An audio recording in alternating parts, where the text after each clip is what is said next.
James Corden, the singing, dancing darling of celebrities in the media, once beloved by many for playing the role of a lovable slob, seems to have shed the lovable part on this side of the pond, and since he's been given the boot off of late-night television, as well as getting 86 from upscale eateries, even his own mates in jolly old can't be bothered to raise a cuppa to welcome him back, even going so far as to start a petition to keep him from coming back to the UK at all. What is it about James Corden that makes everyone seem to cringe and throw up in their mouths a little bit whenever they see his cherubic, hunchbacked figure walking towards them, or when they hear the shrill, puncturing sound of his nasally, grating voice? That's what we're determined to find out here tonight. It's time to take a look at The Trouble with James Corden.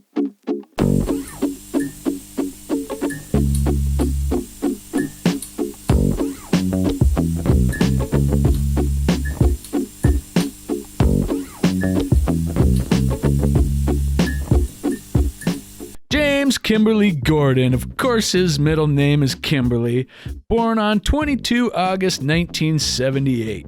Corden was born in Hillingsden, Greater London, the son of Margaret and Malcolm Corden. His father was a musician who played the tenor saxophone and clarinet in the Royal Air Force Band, and later became a salesman of Christian books and Bibles. Did you know that, Jake?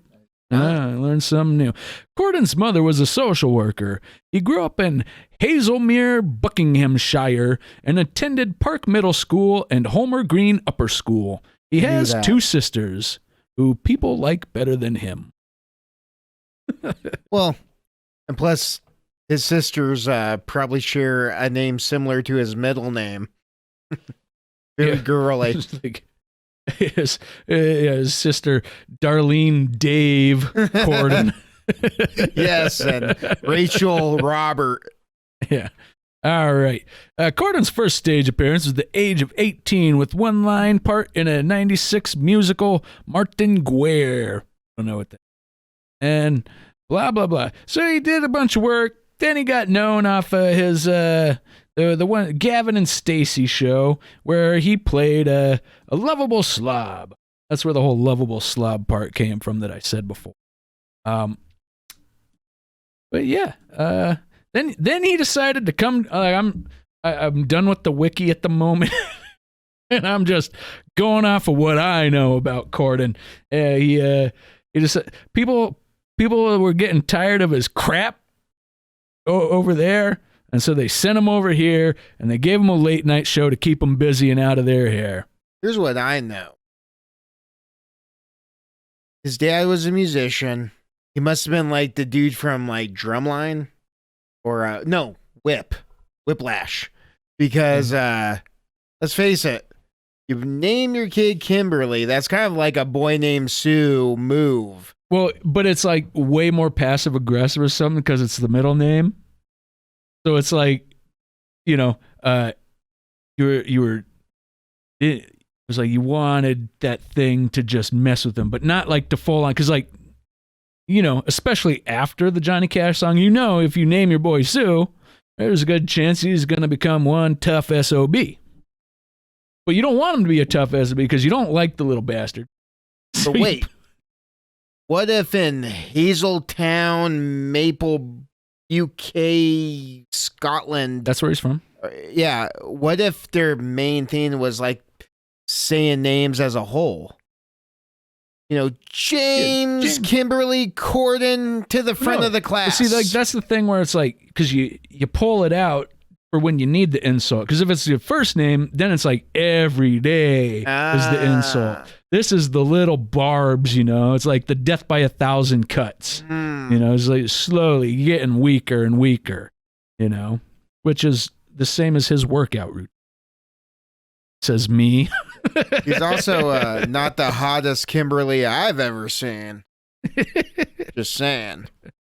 Yeah. So then they had this guy doing late night television here, where he fit in pretty well because late night TV is pretty crap. Did he replace Craig Ferguson? Yeah, I think so. Oh. I think so. Downgrade. Oh, yeah. I mean, yeah, you go from like, was it Kilby Craig Kilborn, and you're like, all right, we're gonna make a forward move here with Craig Ferguson, who is a comedic gold, man. That guy's great. 100%. Then they're like, hey, we're tired of being successful. We're tired of putting up good comedians for jobs. You think they thought, hey, we did it with one European guy. Let's do it with another European guy. Look, I don't want you guys to think that we've already made up our minds before we've gotten to the end of this road here. I think it's just it's like trust the experts when they tell you that James Corden sucks. Is garbage. All right. Let's see.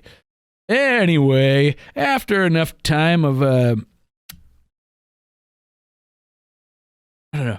I was trying to think. I feel like the smell of electrical burning. I feel like that's what he's done to Americans over the years, with his carpool karaoke and stuff. Oh, God. So, like, we're basically all, anyone who's sat through his show, you're basically a stroke survivor for it.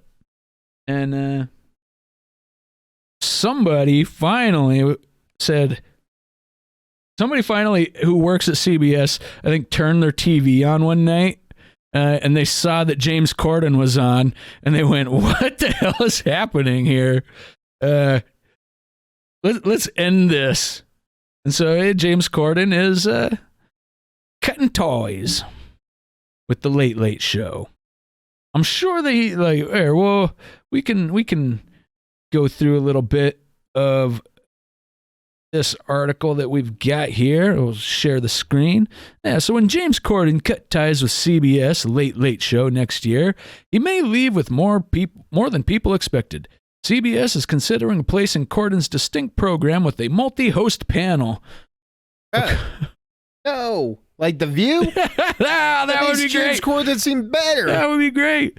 Let's see. Yeah, according to 3 people familiar with the matter, a sign of how late night is changing as viewers sample the best of the programs via social media rather than watching them in their Wii. So they're just gonna 5-minute soundbite late night TV as the format of late night TV. Oh, wow. Nice. Lean in onto it. Hold on a sec, guys.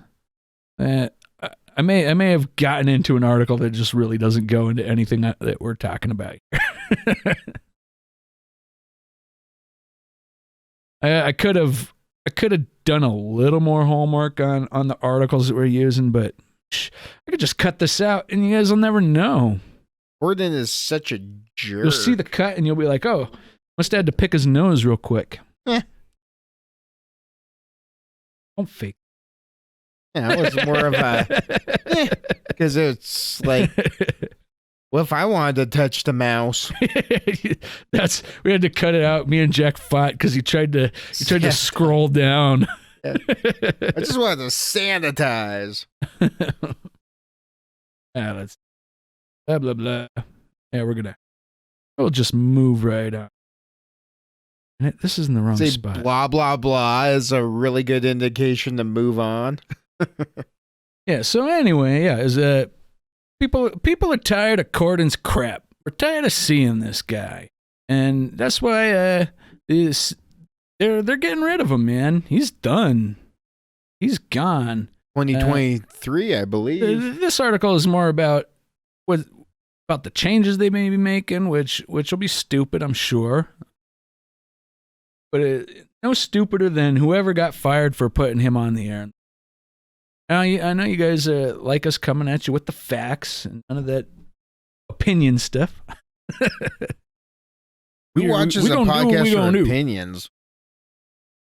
So what is it about James Corden that just rubs people the wrong way, that at this point they don't even want him on late night television? It could be his beefing with celebrities. For one, that could be one instance. This is going to be the first one that we go into. We'll start with Ricky Gervais. Uh-oh. Yeah. Ricky Gervais's nasty James Corden feud over awkward impression and offensive fat joke. British comedians James Corden and Ricky Gervais share a lot of similarities. They have exchanged heated comments over the years and got rather personal with their gags. Ricky Gervais and James Corden have a lot of... I just literally just said that. Ricky Gervais and James Corden have a lot of similarities, but they certainly don't get on. The pair would seem like ideal candidates to be pals, considering they are both British comedians who wrote ionic TV shows, then found success in America. I would have described them as iconic, but if they're full of ions, then yeah, you do you, dude. Scientific approach to writing comedy. Listen to the experts here. Ricky is, of course, known for writing and starring in The Office, the not as good version of The Office. It was the original, but it wasn't as good. We can do a whole episode on that if you want. While James co-wrote Gavin and Stacey and became famous in the role of Smithy. It took Ricky over a decade to get his big break with The Office and Extras before some questionable film roles and box office flops, Ghost Town, and The Invention of Lying. I like The Invention of Lying. I thought that was good. I don't remember Ghost Town. Did you ever see The Invention of Lying? It was basically, in this world that they're in, nobody lies. It's not a thing. He's this guy who just one day figures out that, oh, I don't have to tell the truth. And so nobody knows how to deal with it. They just believe him because nobody lies. So why would you ever suspect anybody of lying if nobody ever lies? It's not a concept that they have. So yeah, it's pretty funny. But I would say, they say here that it seems like these guys would be ideal candidates to be pals because they're both from the same island and they're both comedians. Yep. I mean, here's the thing, like, on shows, James Corden plays likable people and in real life is unlikable. Ricky Gervais plays unlikable people and in real life is likable. Tomato. To me, I feel like the crossover for them to be pals is pretty small. Opposites attract. Yeah. Yeah, that's... Maybe. While James, who appeared in Fat Friends, had a more meteoric rise to fame at a much younger age when he landed his presenting gig on The Late Late Show. The pair have become well known for trading nasty insults with each other, but the first swipe took place in James's short-lived comedy show, Horn and Cordon. It was short-lived, huh? Horn and Cordon? Never even knew. It was on TV. My dad probably did. Loved that show. I watched all 6 episodes of it 23 times. Yeah, what happened to Horn and Cordon? That episode 5 was really, really... During one sketch in their BBC 3 series back in 2009, James depicted Ricky as a bumbling fool who was struggling to find any work. Corden poked fun at the David Brent character in a scene in the trenches during World War I. Then in another, he mocked the famous dance. Okay. Famous? It's not Jean-Claude Van Damme famous dance, whatever. Matt Horn, who created the show I think we'll get into that a little bit later with Matt Horn, who created the show with James and starred as Gavin and Stacey, revealed he had I'm just going to read it verbatim here. Revealed he had to pull James up for acting too much like Ricky during an episode of Never Mind the Buzzcocks. James and Ricky then became almost direct rivals as they were both on hosting duties at major awards shows. Yeah. I mean, let's see. Here, hold on. I want to speak to James here. It's James, isn't it? When the presenters are up here and when the recipients are receiving their awards, don't stand at the back of the stage with your hands in your pockets, looking around as though you wished you were anywhere but here. Oh, you couldn't be more wrong, sir. You couldn't be more wrong. Oh, genuinely. And if it looked like that, I'm so sorry. But when you come up and present an award, just get on with it. There we go. From where I was sitting, I can see your belly. And that was right over there at the back of the room. These people down here, you know. Sorry, I'm waiting for the punchline. Go on. No, seriously, go on. Okay. No, go on. You can see my belly, and we can all see you dying right now. Let's go for it. Here we go. One more. Do you want one more? If you fancy the Jonas Brothers, cover your belly.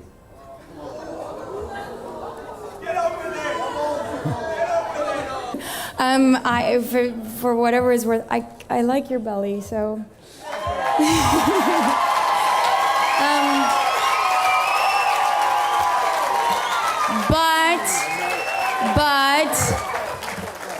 But I would pay to see Sir Patrick Stewart dying on stage any day, so. And for the people that haven't seen my belly, is there anyone who hasn't got a... It's just there.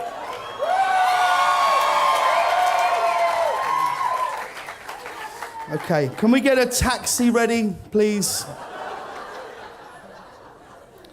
The old man going home. Okay. Yeah, so I like how he was clearly sucking it in and he showed his belly. Like, oh, Patrick Stewart wanted to fight that dude. Yeah, I mean, to the point where it was awkward because I don't think Patrick Stewart was really being all that funny. No. Yeah, he was bombing. As much as I hate to agree with James, yeah, there was no punchline. His jokes were terrible.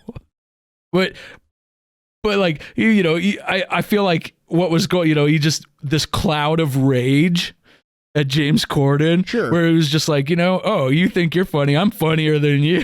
And he tried. Well, here's my thing is like, I would like to know what happened before all that fired him up. It sounded like James Corden was like being uninterested in the awards. I mean,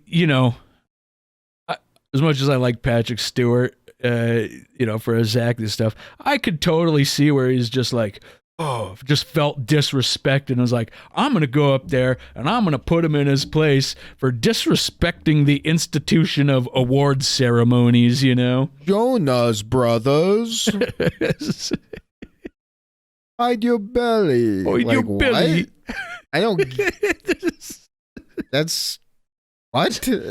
Because the Jonas Brothers would have gone, ew, I don't want your gross belly pressing against me when we're making out. That. Oh, Patty. Yeah, so that's.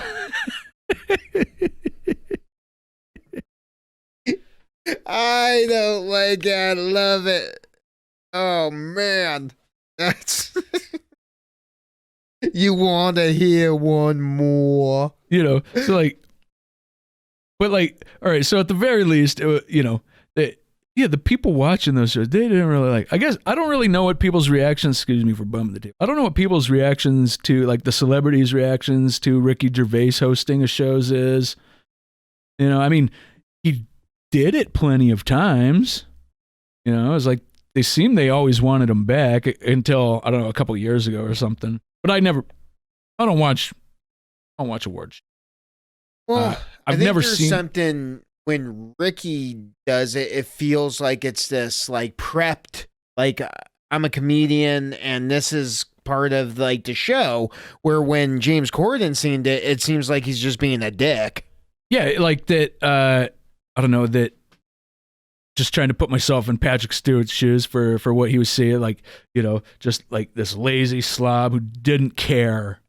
It was just there for, what it did for him or something like that. Where like, I mean, Ricky at least took the opportunity to go up there and put like Hollywood on blast, Sure, infamous stuff. And just take the piss out of him all the way down the line, which staying true to what he does, I gotta say though, like, not that there's any moments in that clip, but also like, the person who's the showrunner, where Ricky does his thing, and then you get to see like Tom Hanks and people's reaction to like, oh man, he said that. It helps make the show. Here it was like just focused on Patrick Stewart, and because how funny and entertaining would it be if Patrick Stewart bombed and you saw like, I don't know, another like Gerald Butler being like, like Ice-T when the Situation tried to do the Trump roast.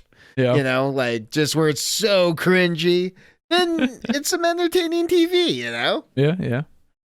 Anyway, so Gervais offended virtually the whole of Hollywood when he fronted the Golden Globes in 2011, but James said there wouldn't be as many bad taste jokes when he hosted the Brit Awards that year.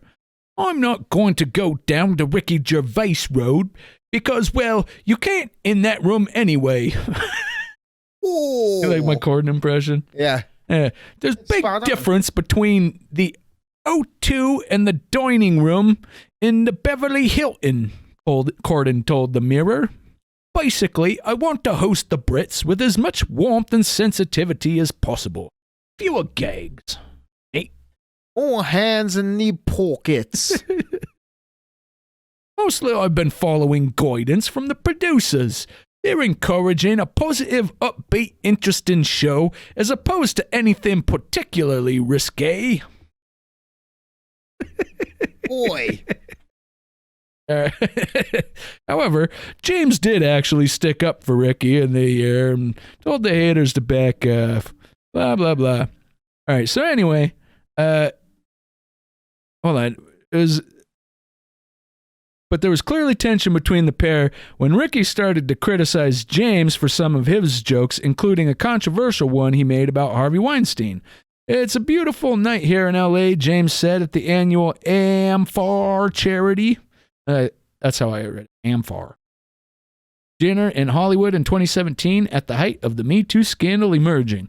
So beautiful, Harvey Weinstein has already asked Tonight up to his hotel to give him a massage. I mean,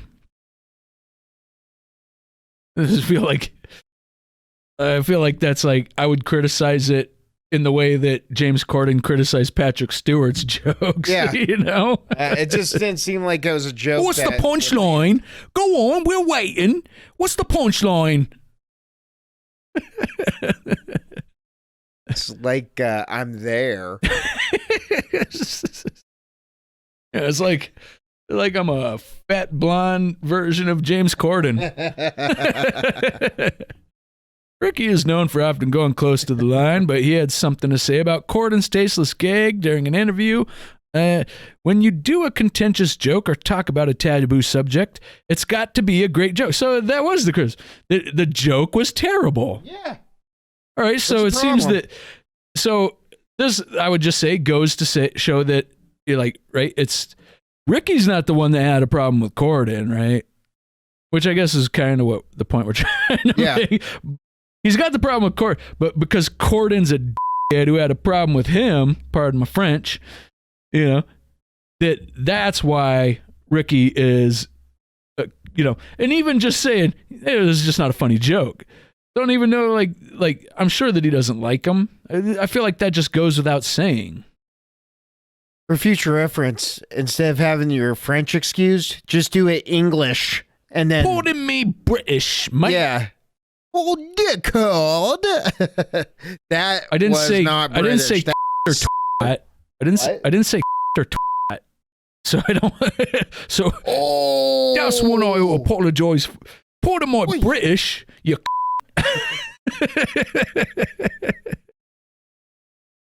Ollie Oxenford. All right, so there's Ricky Gervais right there. Next we got James Corden claps back at Bill Maher insulting fat shaming comments. Yeah, so let's see. This is from 2019 here. James Corden took home 3 Emmy Awards over the weekend. I guess there were some people who pretended they liked him. But he's currently in the spotlight for a recent monologue that addressed a more serious issue than the carpool karaoke star is usually known for. On his Late Late Show with James Corden last Thursday night, the British comedian took the time to take his fellow talk show host Bill Maher to task over recent fat-shaming context. Fat shaming doesn't need to end. It needs to make... Oh, wait, this is Maher. Sorry, I was reading the wrong guy. Fat shaming doesn't need to end. It needs to make a comeback.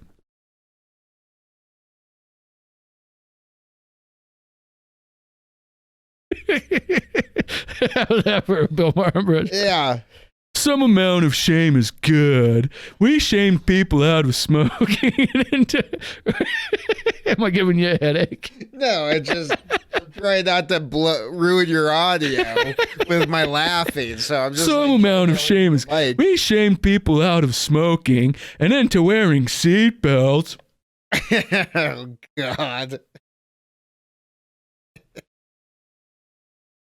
We shamed them out of littering and most of them out of racism. This one's extra long. I'm glad I peed before the episode. Or else, Shame is the first step in reform. To this, Cordon had some thoughts of his own. Here we go. Fat shaming never went anywhere, he responded. Ask literally any fat person. We are reminded of it all the time. Yeah, I mean... You're reminded of it every time you wake up in the morning, you go to take a pee, and you're like, shit, you're like, damn it, dude. But then what do you do next, James? What is it that you do next? You go and get a snack. Well, off of the previous clip, you could tell it's really easy to get under his skin. There's probably a plethora of things you could say that he's like, you know. But as soon as you bring up him being fat, whoa, that's when he's like, you could see him getting like more vindictive and mean with Patrick Stewart. Oh, yeah. Dude. Oh, yeah. Like, damn. Yeah, like get in his face. Like you see that shot when Patrick Stewart was like looking down when he was leaning on, like, what's the punchline? What's the punchline? You could just see that look in his face. It was just like, I don't know what else. Like, I am this close to just physically assaulting you. Oh, sure. Like, not that I don't look, just to be on Patrick Stewart's side. I would bet on Patrick Stewart, though. Like in reality, I'd be like, I don't know who to bet on here. I feel like this could be a toss up. Like, well, Patrick Stewart's old man. Like, yeah, that guy's been old for like 80 years. What? The girl from Guardians of the Galaxy, Zoe Saldana. Yeah. Zoe Saldana, you could tell tried being cute too, but that joke went under the radar when it came to bombing because she's like, "Oh, I'd pay to see Sir Patrick Stewart die," and then there was like, "What?" Well, no, but like, no, she was like, just trying to be cute. No, she was trying to smooth things over, is what she was trying to do, because the first thing she said was just an outright lie. About the belly? Yes. That's a damn lie, Zoe Saldana. A damn lie. Why don't you leave her alone? Hey, I love you. Call me. Leave her alone. But that was a damn lie, you know. But I get why you would do it, because you're someone else. You're not these guys having their beef on stage. You're like, man, I came for the shrimp cocktails in a little plastic man on a stand, you know. So you don't want your night derailed by crazy old man having a problem with unlikable host. He sucked in his gut. Oh, he totally sucked in his gut. I know what sucking in a gut looks like, man. I know what it looks like, and that's what he was doing. Like, so proud of it, but let me pull it in as tight to my body as I possibly can before I lift my shirt up. In up. Cordon's defense, Zoe Saldana was around. I think anybody was sucked in their gut. No, but she likes it, though, so show her more of it. Why would you show her less? Because she liked it. Because he knew she was she's lying. Yeah. What she wasn't lying about is that Patrick Stewart's a hell of an actor. Yeah. That's why, people would pay to watch him, hey, you're playing a role that your character dies on stage, like you're a good actor kind of thing. That's what she was saying. Where my brain went was like, come on, he's old. Let's not talk about death. So maybe I'm the death. Patrick Stewart start a fight with her then. Yeah. It was like, oh, you want to go now? Uh, Oh, the problem with Patrick Stewart. There's a common and insulting misconception that fat people are stupid and lazy, and we're not. We know that being overweight ain't good for us, and I've struggled my entire life trying to manage my weight, and I suck at it. I've had good days and bad months. Sure. That's what happens when you go to McDonald's. Yeah, that's like... That's a bad month. The McRib is a bad month for any fat guy. Yeah, those times when you're like, all right, I did my diet, started my diet on Monday. It's Tuesday. I'm gonna get a McFlurry. Yeah. You should have had someone there who would be like, "Hey, you fat bastard, what are you? You started your diet yesterday. What are you doing?" And shame you out of doing that thing that you shouldn't be doing. Also, there's a little piece of advice for James here, like especially like you're gonna go into comedy, or I would say comedy as one thing, definitely. Also, that if you're going to go into entertainment to be a public figure, also, if you're going to do either of those things and be in real life just a stone sober a-hole, you should develop a sense of humor about your shortcomings, because that will give you armor against it, but I don't think he's, this is where I say, all right, self-deprecating. Now, Zoe Saldana may have told a little fib, but Cordon here told a bigger fib. That he says that there's a common and insulting misconception that fat people are stupid. You know what? To fat people, the stupid part, definitely. James Corden, both those things are true. All right. I don't know how you guys like, hey, fat people in general aren't fat and stupid. Just James Corden and anyone else with that same kind of personality. And let's see. Yeah. You would have the weight advantage on Patrick Stewart, the age advantage. I'd have to go Corden. Just off those two. In a fight of Bill Maher? No. Patrick Stewart. Against Patrick Stewart. Oh. Sorry. Now what about Bill Maher? Oh, Bill Maher would get his ass kicked. Like, Bill Maher would tell you he would get his ass kicked. I wouldn't necessarily, because if this fight took place at like Bill Maher's hotel where he's got his hookers with him, I might put money on Bill Maher. Which I think, so Sunday through Saturday, if James Corden shows up to fight Bill Maher when he's with his hookers, because he's with his hookers Sunday through Saturday. Well, at least the hookers would defend him because he's usually high as a kite. Well, and you got a vested interest, right? You don't want, if James Corden was to come into the room and beat up Bill Maher while his hookers watched, if you were Bill Maher, how likely would you be to have those hookers come back again tomorrow?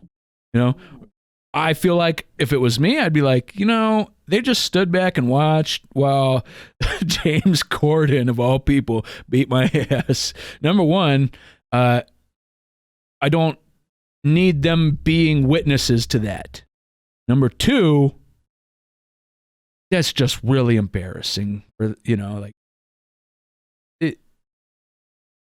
don't want them telling other people, and I don't want them to just have witnessed it. And not done anything.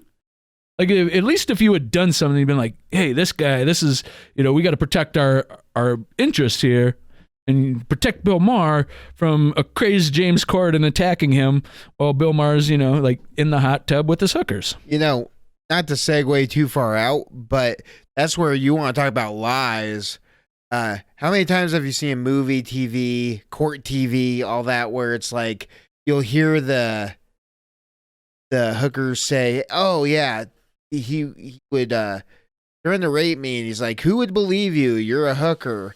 It's like, if you ask me, if there's somebody I'm gonna believe, it's a hooker. I can't think of somebody who has absolutely no reason to lie if you already know they're a hooker. You know, what are they going to say? Like, oh, yeah, you know.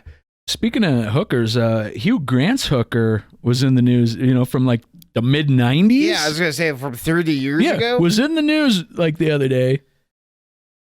Apparently still hasn't turned her life around. What was the news about? She like had her kids taken away or something like that because she still hasn't turned her life around. Wonder how many times Hugh Grant still doing blinked. great. Still doing great. Yeah, I wonder. I can imagine when Hugh heard the news, he was like, "I'm an actor. Love me. Oh yeah, love me." I feel like that's a Robert De Niro impression, but with a British accent. That'd be like I smell a fart face. Yeah, but still, you had like the, you know, he does that. And De Niro squints, not blinks. Like it's like he's trying to be a short Italian Dirty Harry. I didn't watch The Irishman, but I love seeing the parts where they try to make like De Niro look like he's like in his 20s or whatever. You know, it is like a 20-year-old. I don't know how old he was supposed to be as the younger self, but like moving around like he's an 80-year-old man. You gotta see them try to make David Hasselhoff look younger on the Goldbergs, dude. Oh yeah. Oh, it's bad. Oh man. Wait till you see that. Nice. All right. So yeah, that's you know, Bill Maher. Bill Maher does not appreciate James Corden. I don't know how Bill Maher feels about James Corden. James Corden's got beef with Bill Maher, it seems. Yeah, Bill Maher doesn't take me as a guy who had beef with James Corden. Yeah, I feel like Bill Maher has 0 F's to give about most things. You know, he's like... He just says what he says, man. Stands by the way he's got his hookers. What else does a guy need? Weed. Hookers and weed. Yeah. That's what he's got. It's the libertarian ticket in a nutshell. Hookers and weed. All right. Me up. And then there's another one is Rose McGowan. McGowan. She did not care for his Harvey Weinstein jokes. Though with her, I feel like the difference between her and Ricky Gervais is she had an issue with the content of the joke and not just that the joke wasn't funny. Sure. Obviously. If I had to take a guess about Rose McGowan, I'm going to guess she doesn't have a very good sense of humor. I would make a bet on that. If somebody wanted to bet me, I'd be like, you know what? I bet she does not have a great sense of humor. Yeah. I forget what the Gumdrop or Jawbreaker or something. She was in a movie that sounded like that. Yeah, Jawbreaker? Yeah, and then Scream. I would argue, I'd say, no, she seems like she has a good personality, good sense of humor. But as her career went on and like something bitchier happened to her face, I wanted to pick a better word, but something, you know. Oh, look, and something. Oh, you know what? I think what happened was the stuff that happened. Well, yeah. And she got bitter. Well, yeah. Yeah. Exactly, right. Whoops. Yeah. There's a reason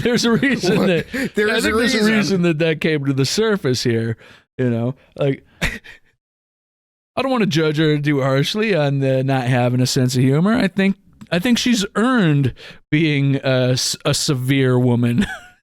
You know, I couldn't agree more. and I feel bad for the pariah that she's been made into because she's been standing up for things that have been like these open secrets for decades. You know, sure. Like Seth MacFarlane on awards shows cracking jokes about Harvey and stuff like that. That's cool. That guy continues to get work. But the chick that got a bunch of bad stuff happened. Although I couldn't really say that. Like, as far as like from the Me Too era on, I can't say that has hurt her work as much in, you know, just like in relation to the trend that was going on before the Me Too movement. Cause like it's messed up. Like, for example, outside of the movies you listed, which I don't think I could even have mentioned those, I'd be like, Was she in? She in Planet Terror? Yeah. Oh, okay. So then there was one I could have gotten. She had I don't know if it's alleged anymore or not, but apparently she had an affair with Robert Rodriguez. My thing is this. That was what I heard, is that he left his wife for her and then broke up with her when she got rid of the kid that they were going to have. Of course, I couldn't even tell you what source I read that on. Now, the thing is that this is where messed up is it feels like it was right around the same time where Kristen Stewart had an affair or at least cheated on Robert Pattinson with a director, and her career seemed to just keep going, and that's many actors and actresses. But if you say some secrets and have a beef, it seems like you get kind of honed in on, you know? Well, yeah, Kristen Stewart didn't come out against the machine, you know? Look at Jennifer Lawrence. Sure. She took the Harvey Weinstein route. You know, he's like, here's option A, you get work, and option B, you don't get work. She said, I will take option A, and she got work. And, you know, she's like kept her mouth shut the whole time, and she's still working, you know? For some reason, I don't know. It seems like people still put her in things. I don't know. I never got it. Never got the big deal. I never thought she was like, there's nothing stand out about her acting. I couldn't. Just a person in a place at a time. It was Winter's Bone or something. I like that one. Yeah, that was good. That was good. But again, like, it's not quite to the point where I'm with like Nicole Kidman, who I feel like I've gained some respect for as an actor. But it's not like that I have like a deficit of respect. It's really in a neutral zone of respect, you know, where like Nicole Kidman, beautiful woman, right? I feel like pretty much any role she's ever been in, you could have replaced her with anyone else and had at least a neutral to better performance, you know? Reminds me of the movie Malice. Who would have thought that Alec Baldwin, that was the time he was least acting? Like, you gotta be in yourself. You gotta think you're godlike. It's like, do you think you could do that, Alec? Sure. You're gotta be a real heel. Sure, I got it. Yeah, I mean, yeah, look, that guy can shoot someone making his movies and they still finish the movie. Whereas, like, Bill Murray does a Bill Murray joke and they can the whole project. Yeah, and how the hell does Alec Baldwin get away without fat jokes being told about him? Yeah, I don't know. Back to Cordon. Because they'll just go, you're talking about my Trump impression. All right. Yeah, so actress Rose McGowan on Sunday attacked late night TV. This is Sunday in 2017 on a Sunday. Right around Me Too. Attacked late night TV host James Corden for making light about the no place assault and harassment allegations against disgraced movie mogul Harvey Weinstein. The British entertainer generated groans and shrieks and shocked laughter with a series of jokes, shrieks, about Weinstein while hosting an AIDS research benefit in Los Angeles, according to video posted on Twitter. You mother effing piglet, McGowan tweeted Sunday morning, along with a 40-second clip of Cordon's routine. Yeah, so she didn't say that the punchline was weak. Let's see. In the pit. Yeah. She got Weinsteined, it seems. Oh, man. How much did that piss him off with how you could tell he hates weight? Anything about his weight. I bet he's like, oh yeah. Why I order? Yeah, it seems, here in LA, yeah, okay. So he told it was the same terrible joke. Here in LA, it's so beautiful. Harvey Weinstein has already asked tonight up to his hotel to give him a massage. All right. It has been weird this week, though, hasn't it? Watching Harvey Weinstein in hot water. Ask any of the women who watched him take a bath. It's weird watching Harvey Weinstein in hot water. That one was better. That one was all better. Right, now you're cooking. Here goes some gas. Harvey Weinstein wanted to come tonight, but he'll settle for whatever potted plant is closest. You started weak and you finished weak. Yeah, come on, man. You effing piglet. See, and doesn't it feel like he's trying to kind of be like Ricky Gervais at that point? Yeah, but you can't. Well, yeah, because like I feel like Ricky doesn't just say things to say things. Like there's something deeper. Yeah, that he's driving a point about. Whereas James Corden is literally just like he can't tell the difference between a laugh and a groan. You know, he's just looking for that reaction. Which, yeah, that sounds about like how that guy would be. Rose McGowan, not a big fan. I feel like can't really say too much about that because I feel like probably got a long list of people she doesn't like. Mainly, a lot of those people have a penis.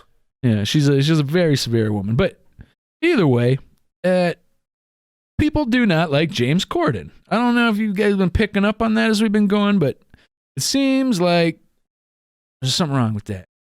But maybe it's because he had to bully his way to the top. Oh, that was James Corden. I had to bully my way to the top. This is from this year. All right. Talk show host James Corden said that his working class upbringing meant he had to bully his way to success. The Late Late Show host. I'm sorry. Hold on a second. His father was a Bible salesman, and his mother was a what was she? No, his dad was a social musician. worker. She was a social worker. Bible. Working class? We don't know how things are happening in Mapleville, Hazelnut, England, dude. Dad played music in the Air Force. Couldn't imagine that paid little to no money. Oh. Well, I was imagining like the Pied Piper or something, like with the clarinet or flute or whatever the hell he did. They're like, here, hey, James Corden's dad, go to this German town and start playing this flute. Those people didn't pay us for getting rid of their rats. If you ask me, I believe it said that his dad played the saxophone. That would suck unless your dad is the dude from the Lost Boys. It's just like, and my dad's got a sweet ponytail and he's ripped. Azure days. Yeah, watching him play the saxophone's the best. Talk show host James Corden said that his working class upbringing meant he had to bully his way to success. The Late Late Show host, who shares 3 children with wife Julia Carey and has an estimated net worth of £65 million. Damn, dude, that's a lot of money. Did you say pounds? Yeah. Not next to James Corden. He'll get mad. You bastard. Yeah, what's that supposed to mean? You don't talk about your rock garden around that guy. Ooh. I got 16 You son of a Next thing you know, you got rocks and everything thrown at you. Come on. Girly wrist. Yeah. So this guy worth 65 million pounds believes that opportunity is non-existent for people from humble beginnings, despite them having talent in abundance.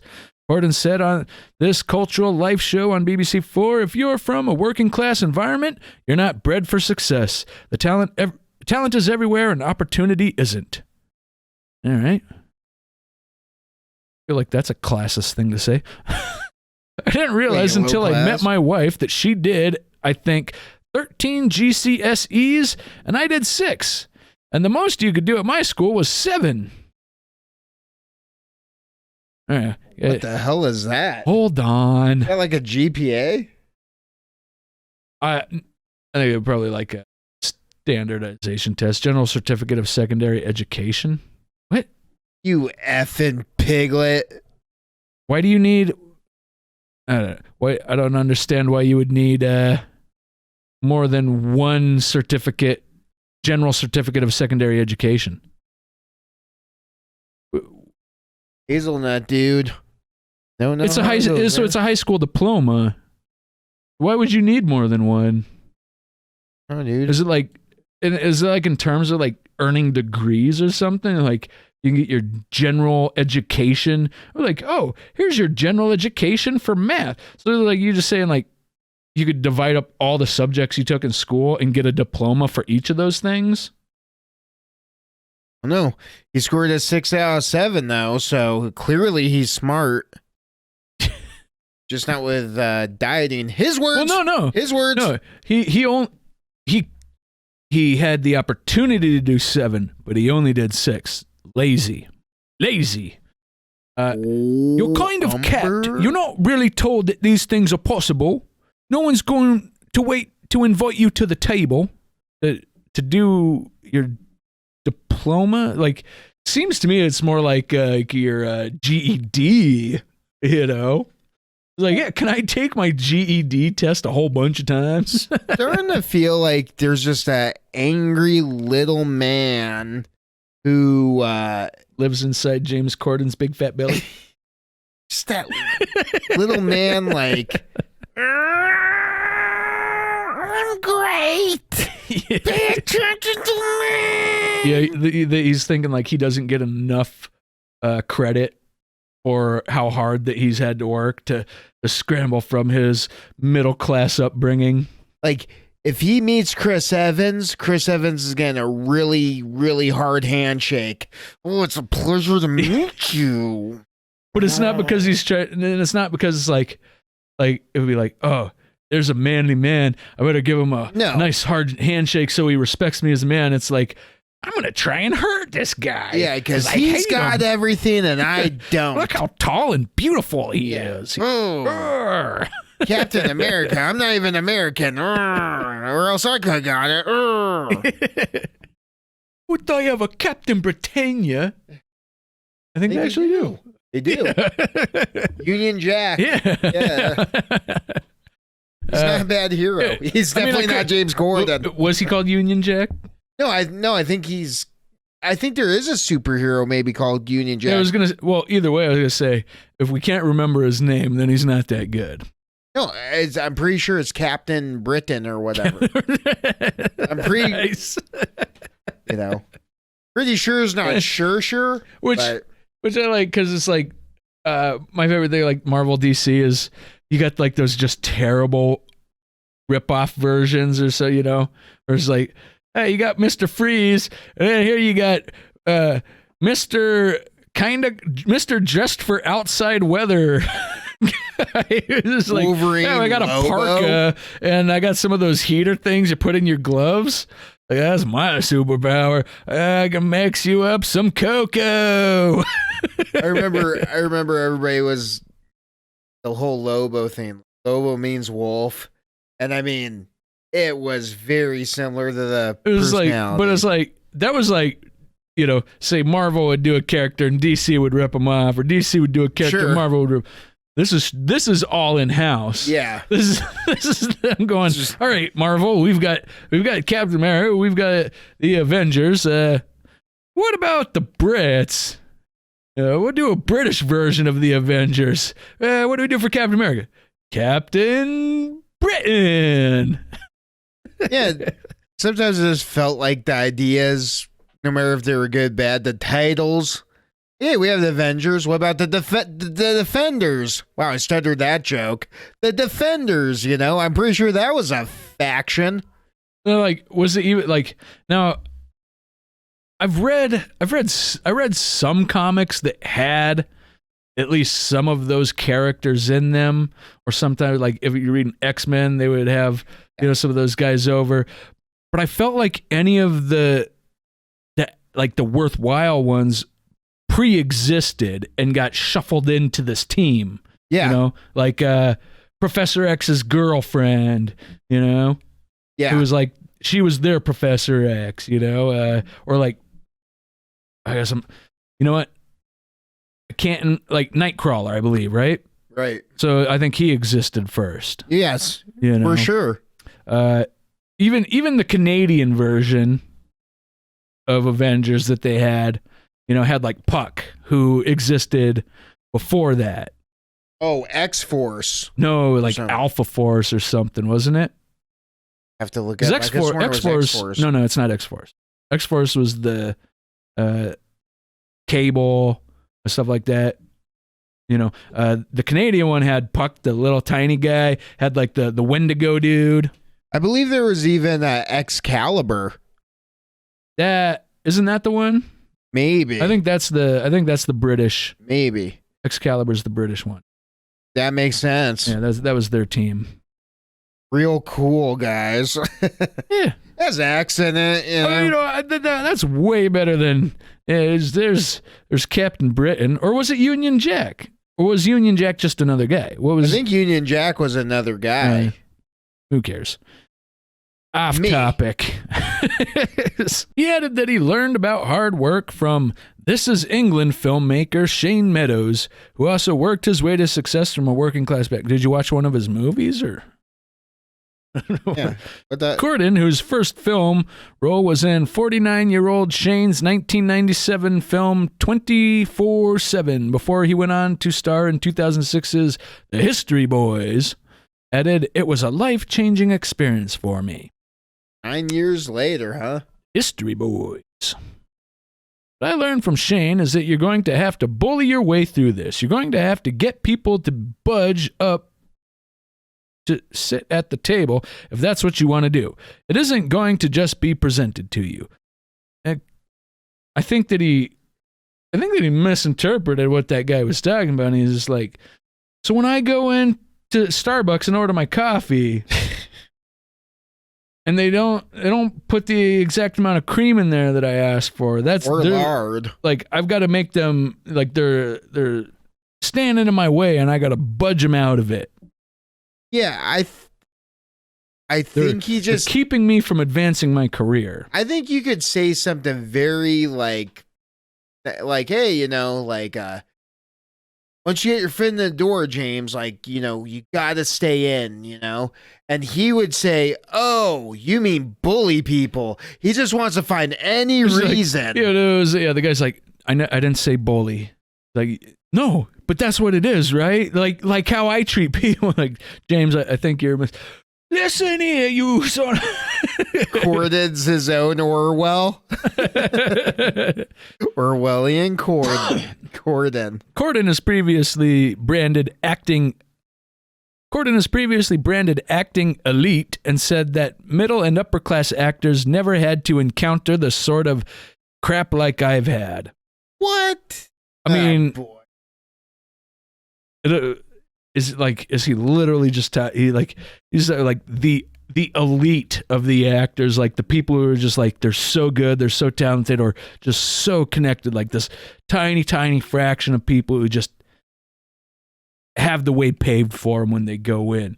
Like, there's those people out there. They're Scientologists. Yeah. But you're because you're like, that's not everyone. So if you're not in this tiny little subsect of the tiny subset of elites in the country or in the world, be a dick to everyone around you. Yeah, because if they're not above you, then they're not equal to you. If you're not in that group, just act like you are. Yeah. Right. Blah, blah, blah. Or like, nom, nom, nom, nom. Nom, nom, nom. Nom. Pork rinds. Pork rind Cordon. Cordon is about being a bully, it seems. He pushes his weight around. Cordon with bullying. He pushes his weight around walking up the stairs. I'll give you a fat lip. Cordon! I mean, that's what happens with swelling. So... Ow, I hit my hand. Whoops. So the celebrities don't like Cordon. Cordon is, a self-admitted bully here. Which... And a narcissist. Jeez. Which begs the question of... Why would someone come up with a petition to stop James Corden from returning to the UK? Oh, with all those pounds, the money. So yeah, a petition to stop James Corden returning to the UK has been shared online. The petition, started by Graham Stoner, nice. Is that like Bram Stoker or Stroker? Or wait, Bram Stoker. Yeah, except that like when you're stoned, you want to eat some graham crackers. Aims to keep the presenter in the U.S., claiming that the UK has already had enough to deal with in recent years. 8 years ago, James Corden left the UK for the US to work on The Late Late Show, the petition begins. Since then, we've had to collectively deal with the impact of the Tory government, Brexit, and COVID-19. But throughout, there was the slight beacon of hope, the absence of James Corden. But now he's leaving The Late Late Show and is returning to our British pastures. So I beg you, if you do one thing today, please, I implore you to sign this petition. It adds, if he really has to return to the UK, can we stick him in some little uninhabited island off the coast of Scotland? Like the Isle of Man. There's just enough. And that's where you can have a duel. You can have a duel on the island. You put him on the Island of Man and someone go over there and duel him. There's just enough cringe in this small country for him to induce. Oh, there's not enough cringe for him to induce. At the time of writing, the petition has been signed by 70 people. Aw. That's it? In the whole country? Look. You know what? America's big enough. I just for the lulz alone, man. If they pass, if you could just keep him out of the UK.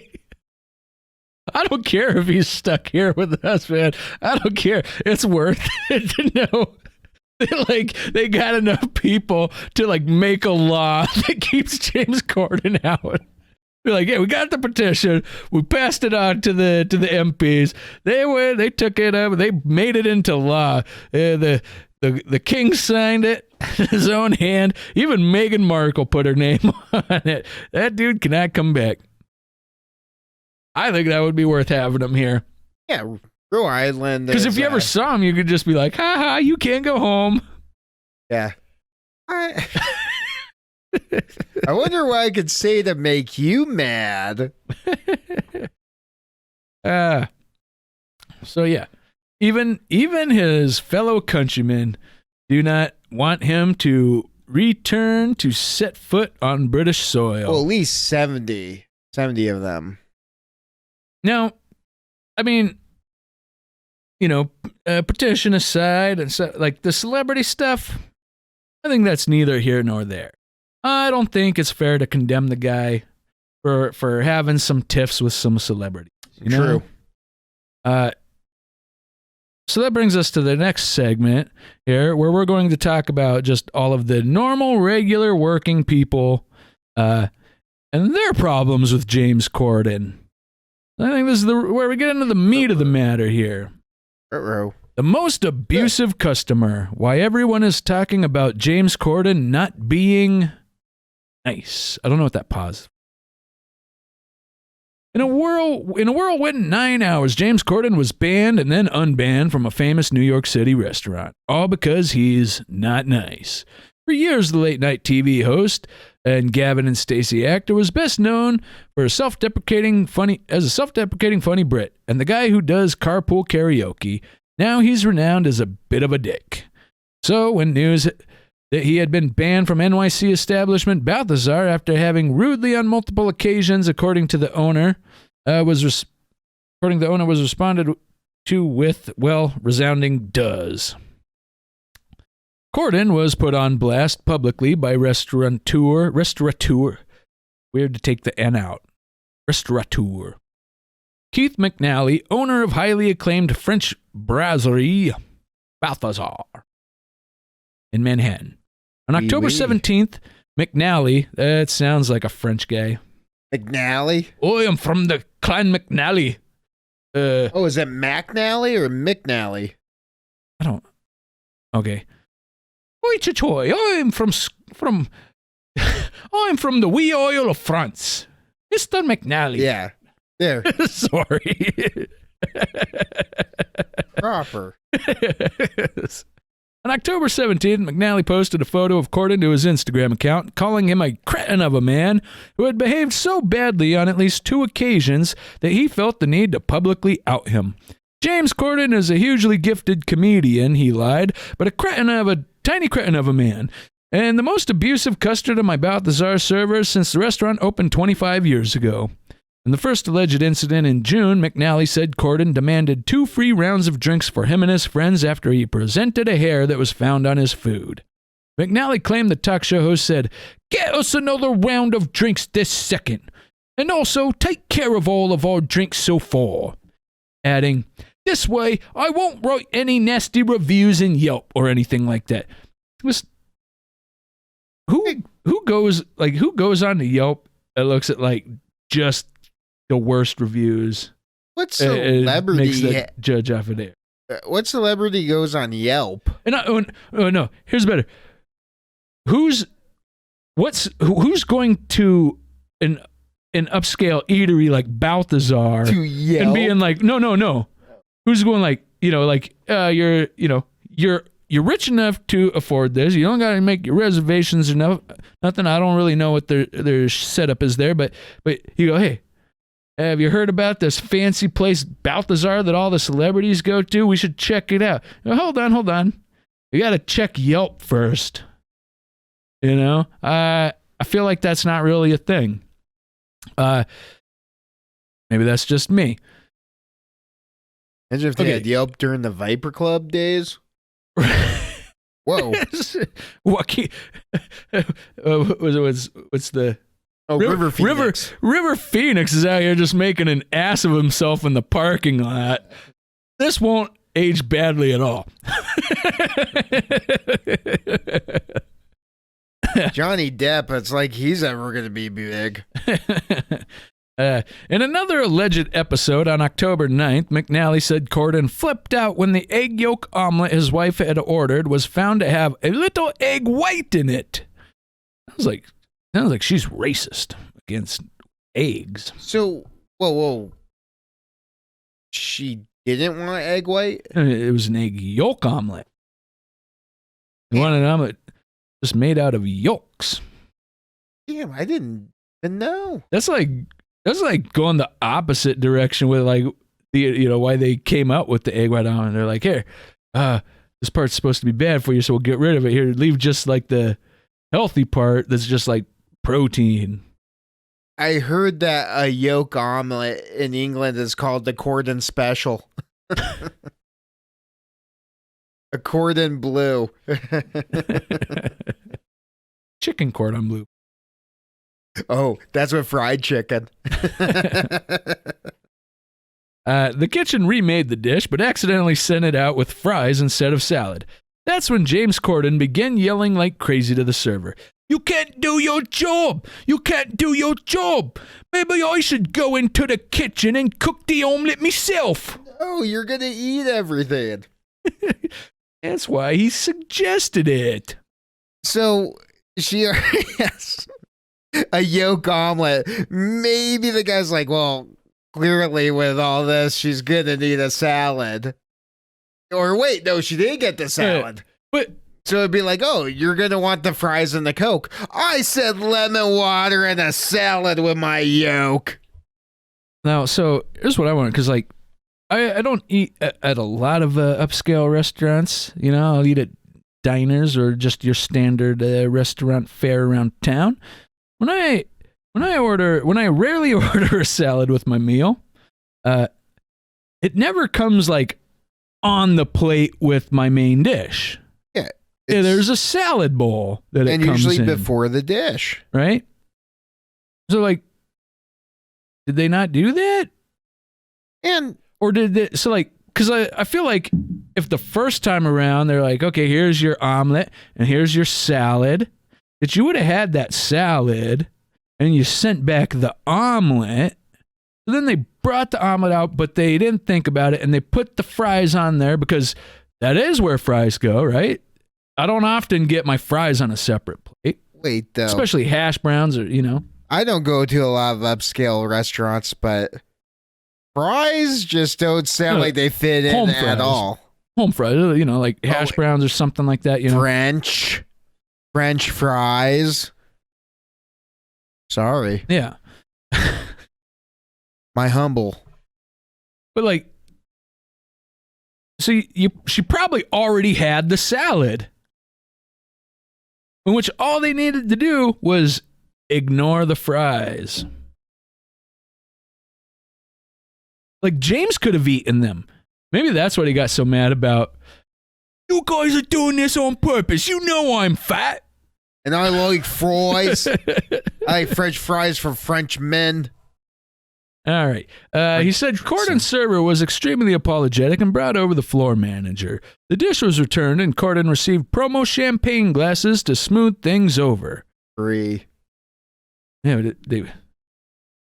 It's okay. That's how he has so much money. He never buys anything. Yeah. Here. He's managed to save $65 million. Yeah, off of eating at high-scale restaurants and complaining. Pinching my pennies.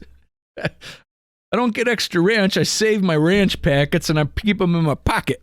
That's how I got $65 million. Drinks for me and me mates.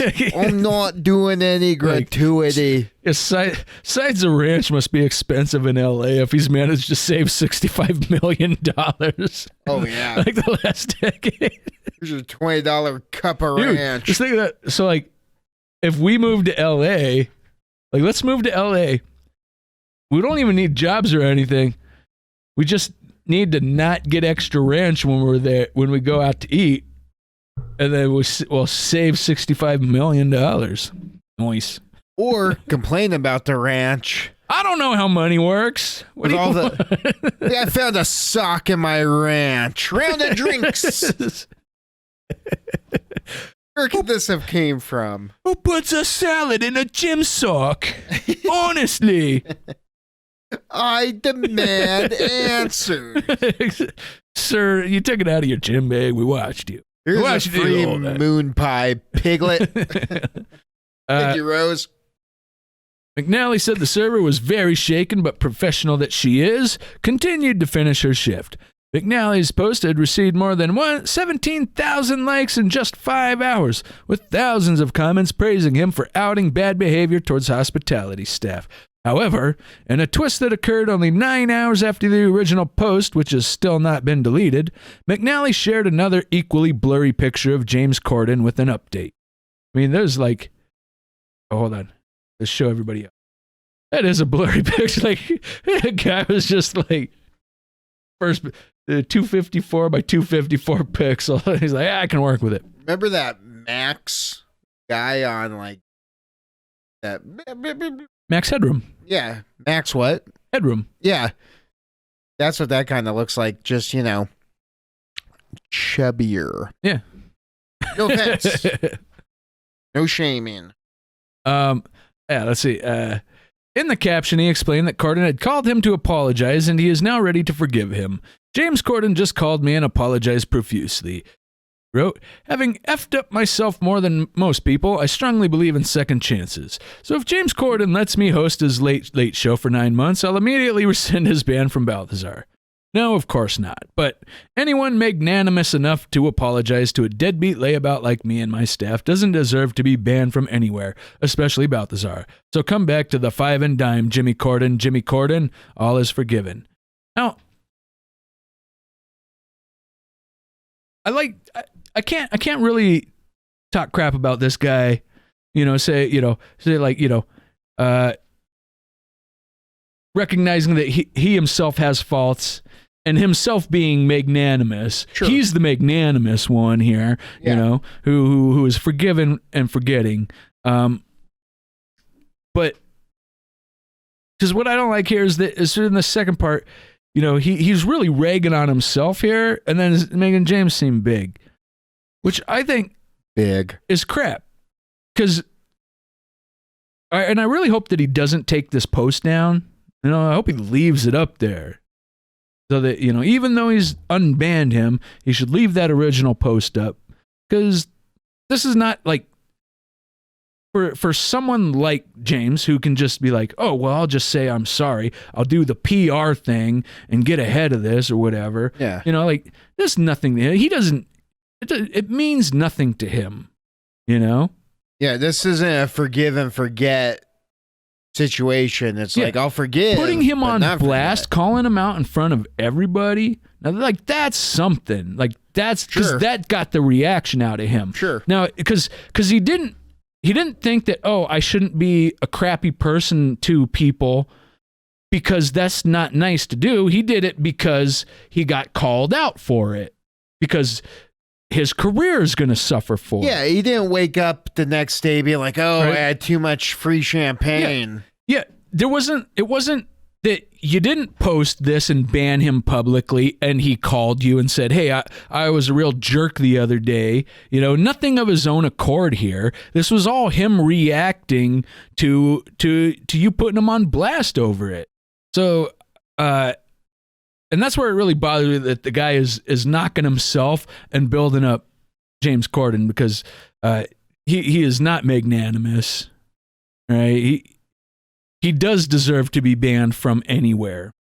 You know, anybody who's willing to treat people like that deserves to be banned from that place. Sure. You know, I would have no qualms. Him, you know, anywhere you go, hey, you're banned, James. You're banned, James. You're banned, James. In fact, that could be a job for somebody. Hey, just real quick. I've been thinking about this for like the past 5 minutes. I don't see how it's a good combination at all to have omelet, fries, and a salad. Like, none of those go together. Well, they didn't want the fries. Oh, you're right. Now it makes sense. A salad and an omelet, especially a yolk one. Those, you know, I usually think of like eggs with like bacon, you know, but yeah, I guess a salad. I don't like. Yes, as a dude, yeah, that is what appeals to me. I don't know what his wife may be into. You know, just like, oh yeah, I love the taste of pickled beets and vinaigrette with my egg yolk omelet. I don't know. I don't know what kind of salad she. It was egg salad. That's what they had to do. Something with the egg whites. Like, we'll make an egg salad and put it on the side. Can I have a yolk omelet with a side of egg whites? You know, yeah, trying to watch my carbs. Can I get some toast to put my egg salad on, though? Pumpernickel. Yeah, despite the semi-retraction, these posts have only added more noise to the now almost universally accepted idea that Corden is not nice and raised questions about if the apology extended to those who deserve it most, the servers. Yeah, see, there's another thing, right? He didn't apologize to the people that he was a dickhead to. He apologized to the owner, the guy who gives him stuff. That's you know? right. That's why we do these deep dives.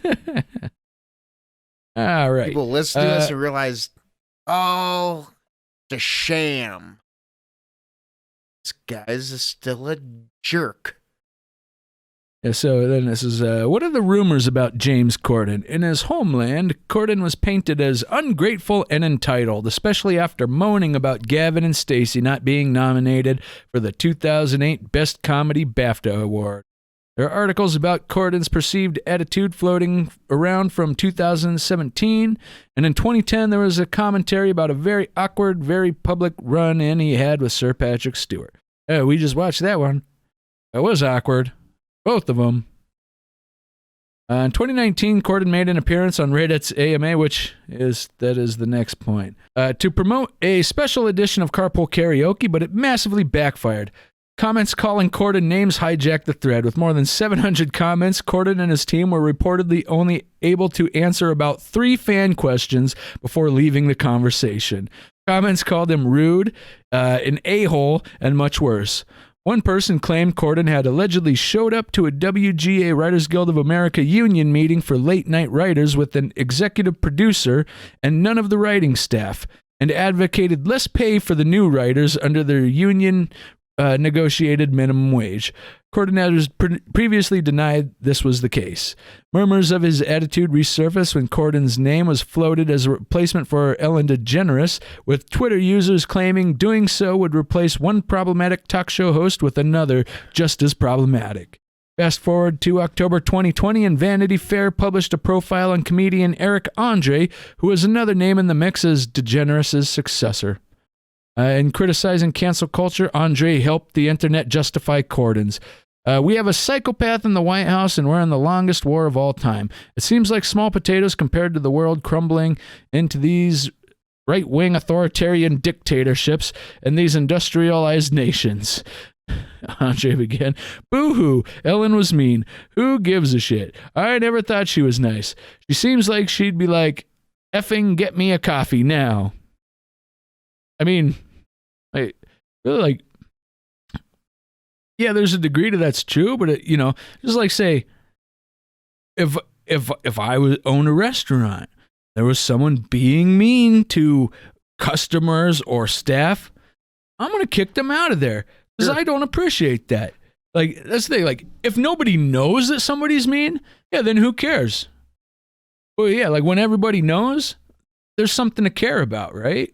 Like when people find out, like if it's something that you're good at hiding, then you get away with it, right? But when people know about it, yeah, we don't like that. Why would people be like, "Oh, you're a terrible person. You don't appreciate anything anybody does for you. That doesn't bother me. I'm going to still support you." Why? I always hated the excuse when somebody does something a-hole-ish. They come back laughing, I'm an a-hole. It's like, that's the just worst. Being honest or those kind of things, it's like, right? what?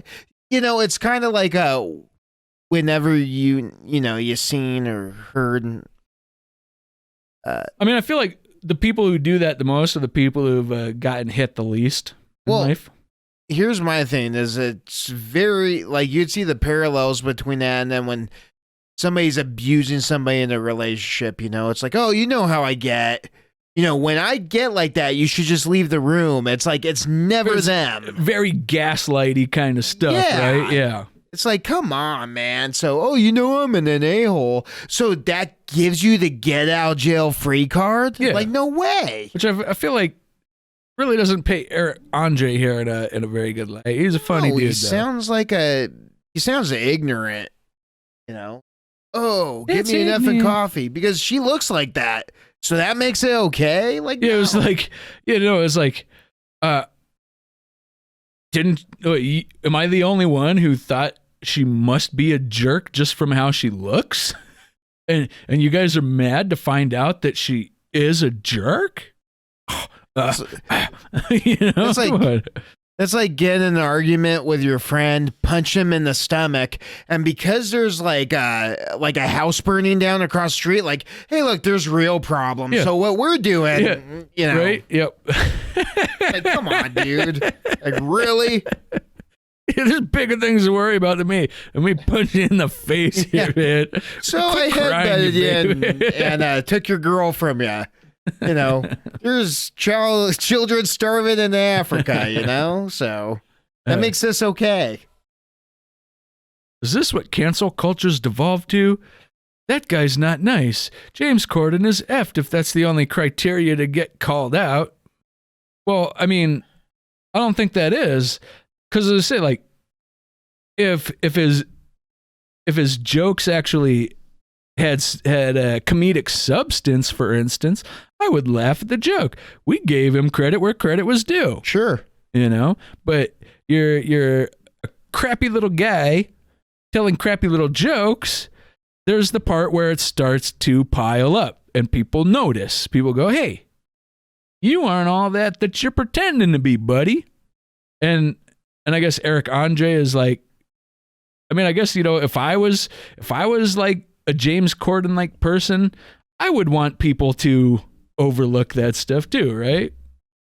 Yeah. Like, "Hey, what's the big deal? Oh, you thought that I was nice? Yeah, you thought that, like, you don't think like I'm a mean guy. Get over it, dude." That's what it sounds like to me. It seems like a nice person isn't going to take that attitude of, Well, who cares if they're not a nice person? Or people who value respect and things like that, you know? Yeah. I don't think that they would have that attitude towards it. This sounds like Eric Andre just made a Trouble With episode. well, I'll tell you what, man. I heard it once. It's hard to trust somebody with a firsty. Yep. Eric Andre. Never trust a man with 2 first names. Now, with that said, let's say something else here, man. This kind of feels like when people aren't hanging out in the real world and these new rules just for them. Like, oh, this is clearly how this works. It's because you don't have a grasp of like reality anymore, man. You've been living too much. When your job is taking car rides with celebrities and singing songs, and having your $65 million stuff, I imagine that that little bit of egg white in your omelet is a pretty big slap in the face. When you're cushioned in every aspect of your life for so long that you're like, it's an affront. And especially when you have like no basis for relating to workaday people, and you just think like how is it so hard? You come to work, you make the egg yolk omelets, you go get your $10 cup of coffee, you call up your celebrity friends, you go hang out for the afternoon, you fall asleep in your king-size water bed in your mansion, and then all you have to do is get up in a few days from now, go back to work for a couple of hours, and make another egg yolk omelet. Why is this difficult for you to get it right? I would pay money to watch James Corden do karaoke while trying to get out of a waterbed.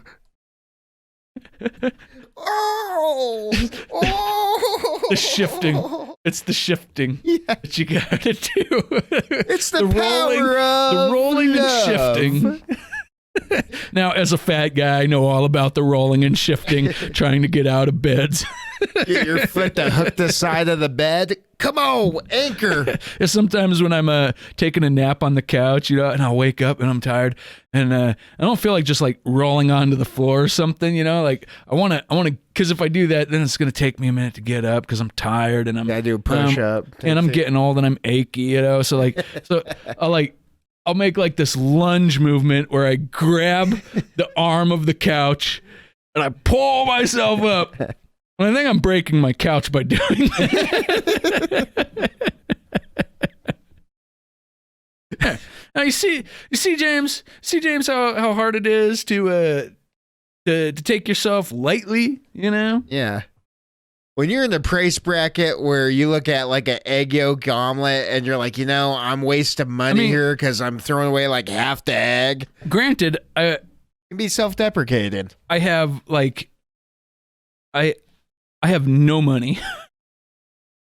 and I do have to make an egg yolk omelet, once or twice a week when when I'm not gasoline fighting with my friends, sipping our mocha lattes and stuff, so maybe that's where the disconnect is, that I'm able to laugh at myself. Maybe if I had real problems, I wouldn't be able to laugh about it, but it is what it is. Yeah. We got the restaurant. We got the Reddit thing where, we didn't even go into all of that. Or we're not done with the Reddit thing. All right. Yeah. So we're into the Reddit bit. He did this AMA once that didn't go very well for him. Like, for instance, one of these, here we go. Hey, James.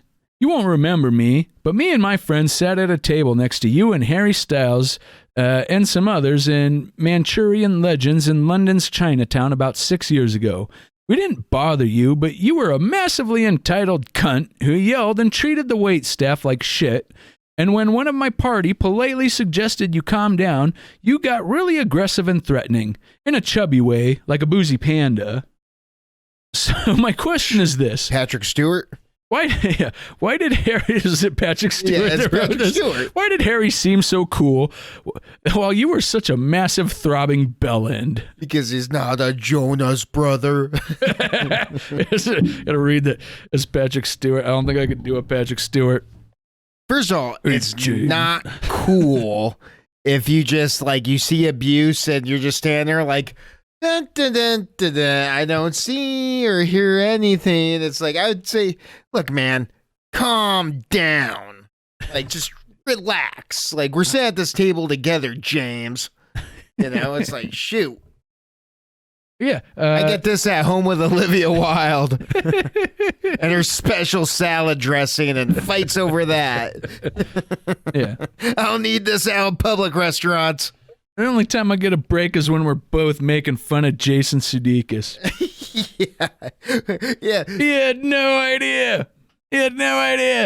All right. So not only was he then banned from Balthazar in New York the other day, he was banned from Ryanair. Now, I don't know where Ryanair flies from, to Ryan's house and someone else's, maybe, but... It's like that kid, Ryan's World, that's like a millionaire off of toys. Yeah. Or his parents are, so they bought an airline. Airline company Ryanair banned English actor James Corden shortly after his temporary ban from New York's famous restaurant Balthazar. The company, known for its funny social media posts, took to Twitter to announce the ban, accompanied by an image of Corden with a red cancel circle across his face. This ban could just be the airline's way of hopping on a trend, considering the fact that James Corden has been trending on Twitter for poorly treating restaurant servers. This sparked outrage, hilarious memes. Oh, is this just a joke then? Guess I could have read through this first. Oh, okay. This is related though. I don't think this is right. Let's see. Restaurant mogul. Okay, you got banned. The internet and rescinded the ban. The internet, however, was in full support of the ban, claiming Corden to be a nightmare and that he deserved. Soon, stories about the host of the Late Late Show's interactions with other people resurfaced. One such story to resurface was the infamous one about James Corden, a woman, and a baby. On a flight from London to New York, passengers claimed to see the cat star seated next to a woman with a baby. Much to their surprise, Corden did not complain about the child or show any signs of discomfort. He put his headphones on and remained silent. When the plane landed, Corden was still seated with the woman, while the woman, still holding the baby, struggled with her suitcases from the overhead locker, after which the woman said to Corden, "For F's sake, can you at least hold the baby while I get the bags down?" Turns out the woman was his wife and the baby was his child. Whether or not the anecdote is true, it does not negate other true stories about his rude behavior. Most people don't have trouble believing these stories as they seem to correlate to other observed actions. Ooh. Corden has received hate for portraying several homosexual characters despite not being gay himself. Well, there it clinches it right there, man. Boom. Yeah. We don't even need to go on. Octothorpe. That what it was? The hashtag? Hashtag, yeah. Okay. Are you going to start octothorping words? No, I was just like thinking to myself, Octothorpe, me too. yeah, hashtag sorry, hashtag apology is where, and then I was like, wait a minute, we just went over this. Octothorpe, sorry. Octothorpe, me too. Octothorpe, fat Joes. Yeah, Octothorpe, blame Josh. All right, and so we're pretty much to the end of this road here. That we're showing that James Corden that there's just really no sect of society that likes him. You're know? going 360. Sure, it's a pretty small demographic. There's a fringe group of deplorables that like James Corden, and he just seems to be treating people bad. But that's not all. That is not all. I got one more piece of evidence to go over in the Trouble with James Corden. There, and that is Thorpe deep dive. Nasty or not, James Corden's hygiene habits may surprise you. James Corden said he's doing his part in reducing his water usage and helping preserve Los Angeles water supply by skipping this common hygiene practice, denying that it's nasty. You know, the murdered mob guys in Lake Mead, thank you, James Corden. Wanted to stay hidden. How much work goes into James Corden's locks? Turns out it's not as much as you may think. On the May 11th episode of The Late Late Show with James Corden, the comedian shared that he doesn't wash his hair every day. Instead, he washes it every 2 months.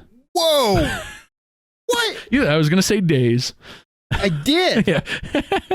Which some of his crew members joked was nasty. During the show, James shared that Los Angeles residents are being asked to cut their shower time by 4 minutes to preserve water during the local shortage. Now, see, nothing about James Corden makes me believe that when there's the news alert that goes out in Los Angeles going, hey guys, we got a drought here. You guys, like, you got to limit your showers. You can't water your lawns and stuff. No part of me believes that at any point during that does James Corden think that they're talking to him. Sure. You know, like, yeah, I can't disagree. That's for the person who's gonna screw up my omelet tomorrow. You take a 2-minute shower. You don't wash your hair unless you're just making excuses. You're like, perfect. This is the perfect excuse for me to. I can. When I don't have to be like, oh, it's that guy that I can see you doing this with your nose. It's that guy. You can say, you can shame people. Are you plugging your nose at me? Don't you know there's a drought on? Especially when how long do you take in a shower? Famous people, like, their showers are like the size, if not bigger than like a regular bathroom. So I would imagine even if you cut your shower by 4 minutes, you're using so much more water than the average person, There's people in East LA that are probably like, yeah, I could take a 10-minute shower and it's going to be like the equivalent to your like 40-second shower. Yeah. Yeah. Let's see. I know when I'm in the shower, I time it to the minute. How long are people spending in the shower? Reggie Watts shared that the average might be 10 minutes, and James was befuddled. According to the Centers for Disease Control and Prevention, an environmental protection agency, an average shower in the U.S. lasts 8 minutes. James added, if that's the average, that means there's people in there for like 20. I'm surprised he didn't come up with like an hour. He's like, I just turn the water on and then I wet my hair a little bit and then walk out of the bathroom. So like, if you average that into the average, you're like at the far end, people are taking like 2-day showers. Well, and there's certain people that it takes like 2 months to get back in there. So at that point, there's somebody taking like a 6-hour shower. Let's see. The executive assistant to the executive producer, I know there's people going, read the name, Josh, read the name, jumped into the debate to share that it depends on if she washes her hair that day. When she asked James what goes on under the shower head, the 43-year-old shared that he manages to keep his showers at around 3 or 4 minutes by frequently skipping his hair routine. I don't wash my hair. I wash it about every 2 months. No, that's not cool, Winnie replied from the audience. You guys are dirty. Reggie added, no, we nasty. Reggie too. Reggie. But James was quick to deny the claim, saying, I don't think we all nasty. He turned to the audience to ask who showers over 9 minutes. The camera showed many hands raised from the audience, and James simply stated, see, you're the problem. Like, maybe they wouldn't, if they weren't going around like, smell like 2-month-old unwashed hair, and they think it's themselves. So they're like, I need to up my shower time. It's you, James. You're the cause of this. The Cinderella star announced in April that he and his lightly washed hair will be leaving the Late Late Show after finishing his contract in summer 20. Oh, there's still another year? Ugh. It is not that hard for me. I didn't know that people still watched actual TV. It's been a really, we're done with that. And we're done. I think we've proved our point here. I think that's the gist of it, is that James Corden. As you can see, we didn't make it up. We're just reporting on it. James Corden has got some stuff going on, Yeah. and we don't want to be a part of it. Seems weird also. And now I'm really giving it to this sentence. You know what name's slipping me? The Wisconsin kid. Kyle Rittenhouse? Yeah, there you go. Hear his shower story? Because he didn't shower in jail or prison, I mean. And his skin was coming off. Oh, gross. Like, so it makes me think, like, what's going on if you haven't washed your hair for 2 months? Like, you have to be doing something. Some kind of, you know what? I bet you he doesn't treat his hair or shower or whatever for 2 months. Doesn't mean when he goes to his hairstylist or something, they're not doing something to clean that scalp. Yeah. You know, it's like, I don't shower for like 2 months with my hair routine. Doesn't mean your hair routine's not getting clean. Did you take that layer of dandruff off my head? It was keeping all the oils in. Do I have to go back there and wash my hair myself? Like, we would love that, James. This is a pretty gross job. No, I'm not going to do it. Look,